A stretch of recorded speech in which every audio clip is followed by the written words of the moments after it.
Hi guys, welcome to the screencast on Unit 4, the Sports Performer in Action. Specifically, these screencasts that we're going to do over the next couple of days is going to be specific for Assignment 1, which is know about the short-term responses and long-term adaptations of the body systems to exercise. Now, what we're going to cover in this screencast is going to be short-term effects of exercise on the musculoskeletal system. Now, remember from Unit 7, the exam unit that we did, the musculoskeletal system is made up of the muscular system, so the muscles, ligaments, joints, and the skeletal system, bones, joints, and so on. So when we use this term when describing how our muscles and bones work together, we are actively talking about the musculoskeletal system. So in the topic we're going to cover, we're going to learn about how the musculoskeletal system responds to exercise. So we're going to do about increased production of synovial fluid, increased range of movement in the joints, micro tears in muscle fibres, new bone formation, and finally increased metabolic activity. So they are the 5 terms that we need to know about in terms of Assignment 1. So we need to discuss the short-term effects of exercise on the musculoskeletal system. So starting with increased production of synovial fluid. Remember, this is a synovial joint. We should remember it from Unit 7, and this is kind of like in hinge joints, ball and socket joints, condyloid joints, and so on. Now, we are specifically interested in the synovial fluid, which is this blue stuff here. Now remember, the synovial membrane secretes synovial fluid. So when we start to exercise, the short-term effect of that exercise is we get more synovial fluid released into the joint.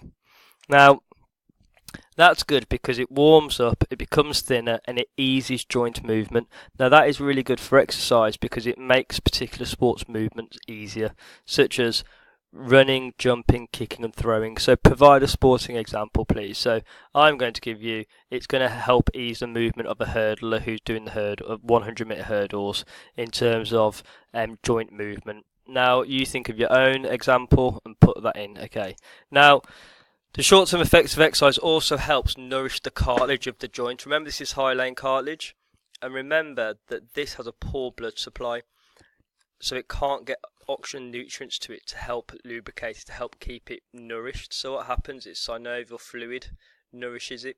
So the more we exercise, the more this articular cartilage is going to nourish, and the better it becomes at shock absorbing. So when playing sports, such as when you're running, it's going to help shock absorb the knee joint, for example.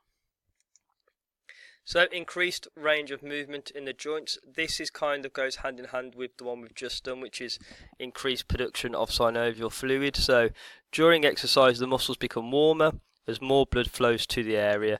Now, they become pliable. So we've mentioned this terminology before. This is kind of like stretching elastic.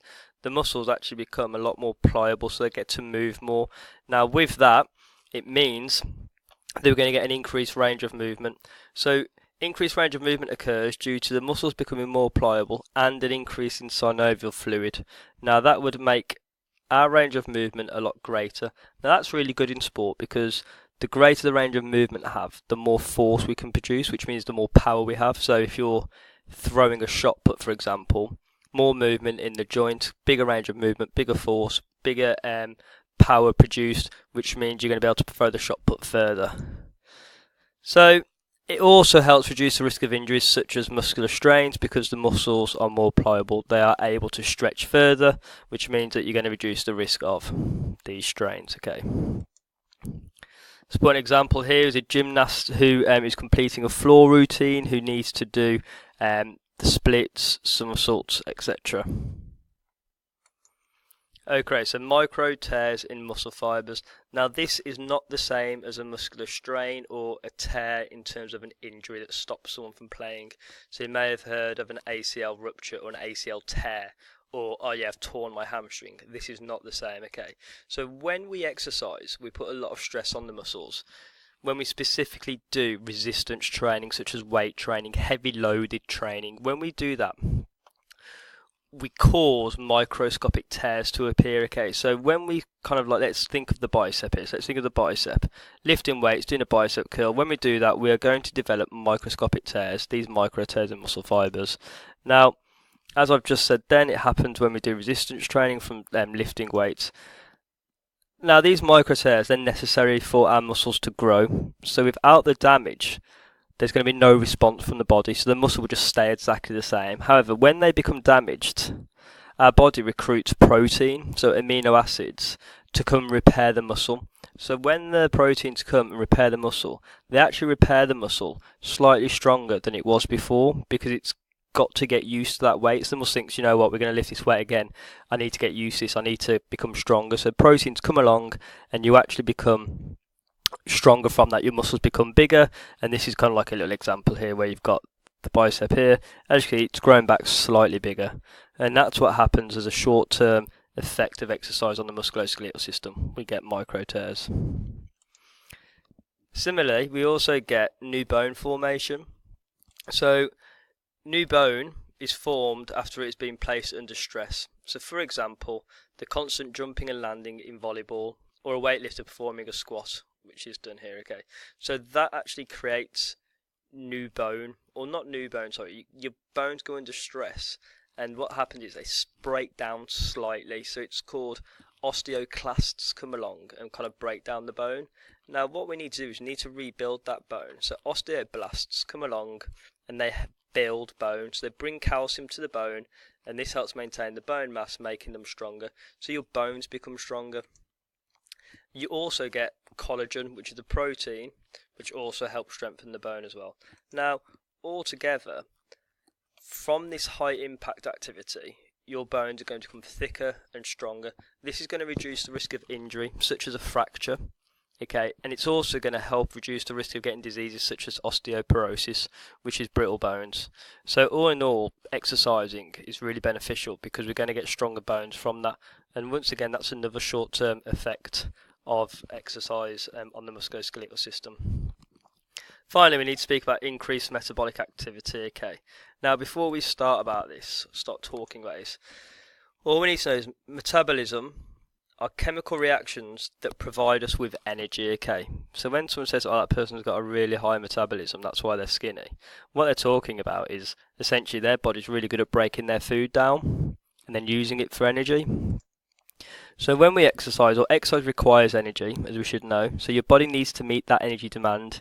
It does this through increasing the metabolic activity. Now, what happens is, metabolic activity, the way we break down, or what happens is these chemical reactions that provide energy, is we break down the food that we eat. So enzymes come along, and they create chemical reactions that break down the food we eat and convert it into usable energy. So what happens is, with this increased metabolic activity, it increases our enzymes, or it increases the efficiency of our enzymes, which means that we can break down more food, which means that we have more energy. So the food that we're eating, carbohydrates, your pastas, potato, that'll sit in your stomach. Enzymes will come along, break it down into usable energy, so into glucose and to glycogen. So when we exercise, we actually get an increased metabolic activity, which is an increase of these enzymes that can break down the food we eat to get energy. So as it says here, during exercise our metabolic activity increases to provide us with the energy we need to improve this process, produces a lot of heat which can be useful whilst exercising in cold conditions. So they are the short-term effects of exercise on the musculoskeletal system. So what you have to ensure is that you get this information down in the template provided for you on Moodle. Okay. So once that's done, we'll move on to the next section, which is short-term effects of exercise on the cardiorespiratory system. Thank you. Bye.